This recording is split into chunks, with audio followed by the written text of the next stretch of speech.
ഭക്തന്മാർ ഇതുവല്ലോ അറിയുന്നുണ്ടോ? ക്ഷേത്രങ്ങളിലെത്തുന്ന ഭക്തൻ ആകുലചിത്തനാണ്. ഉഴറുന്ന മനസ്സുമായി വരുന്ന ഭക്തന് കിട്ടുന്നതാണ് പ്രസാദം.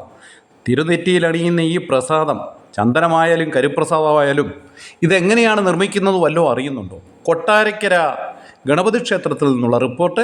തിരുവിതാംകൂർ ദേവസ്വം ബോർഡിന് കീഴിലുള്ള പ്രധാന ക്ഷേത്രങ്ങളിലൊന്നായ കൊട്ടാരക്കര ഗണപതി ക്ഷേത്രത്തിൽ ഹോമപ്രസാദം തയ്യാറാക്കുന്നത് അന്യസംസ്ഥാന തൊഴിലാളികൾ. ക്ഷേത്രത്തിൽ നിന്ന് 100 മീറ്റർ അകലെയുള്ള വാടക വീട്ടിലെ വൃത്തിഹീനമായ സാഹചര്യത്തിലാണ് കരിപ്രസാദവും ചന്ദനവും തയ്യാറാക്കി വന്നത്. കരിപ്രസാദം തയ്യാറാക്കിക്കൊണ്ടിരുന്ന അന്യസംസ്ഥാന തൊഴിലാളികൾ ഉടൻ മുറികൾ പൂട്ടി രക്ഷപ്പെട്ടു. കൂടുതൽ പ്രതിഷേധക്കാരും ഭക്തജനങ്ങളും എത്തിയതോടെ സംഘർഷാന്തരീക്ഷമായി. ക്ഷേത്രത്തിൽ ഭക്തർ നടക്കി വയ്ക്കുന്ന ചന്ദനത്തിരികളും എണ്ണയും നെയ്യുമടക്കമുള്ള വഴിപാട് വസ്തുക്കൾ ചാക്കുകളിൽ നിറച്ച നിലയിലുണ്ടായിരുന്നു. ഒഴിഞ്ഞ മദ്യക്കുപ്പികളും നെറ്റിപ്പട്ടവും തിടമ്പും ഇവിടെ നിന്ന് കണ്ടെടുത്തു. ഈ പ്രസാദമാണ് ഭക്തൻ വലിയ ഭക്തയാദരപൂർവ്വം പലർക്കും സമർപ്പിക്കുകയും ചെയ്യും. ഇതെങ്ങനെയാണ് തയ്യാറാക്കുന്നത്? ഇത് ഭക്തന്മാരെ വിറ്റ് കാശാക്കുന്നു.